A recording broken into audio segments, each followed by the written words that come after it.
At after nga naming mag-swimming mga guys, yan, nagbihis lang kami ng mabilisan ni Mami at ni Boss Gino mga guys. At dito nga namin napagpasyahan na mag-dinner na nga lang mga guys sa loob ng hotel. Yan, one of the restaurants. Grabe, ang sarap ng sineserve nilang food dito at siguradong enjoyin namin ni Mami at ni Boss Gino ko mga guys. At ito, flex ko lang yung napakaganda at napaka-sexing asawa ko mga guys. Talagang napakaswerte ko sa babaeng yan kasi sobrang bait na at napakaganda pa. Kaya napapa-thank you Lord na lang talaga ako mga guys. So eto mga guys, talagang ini-enjoy lang namin yung food dito at ayan, ito pansinin nyo naman yung mag-ina ko.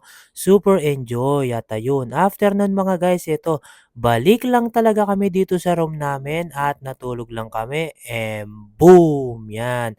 Paggising ko ng umaga, dali-dali akong lumabas ng hotel para naman ihanap ng aalmusalin si Boss Gino at si mami ko. So ayun, nag-crave ng McDo si mami ko, bili ko daw sila. So malapit lang naman ito mga guys. So binili ko na agad sila.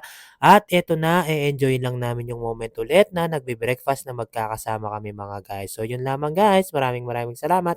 Ingat po. God bless you.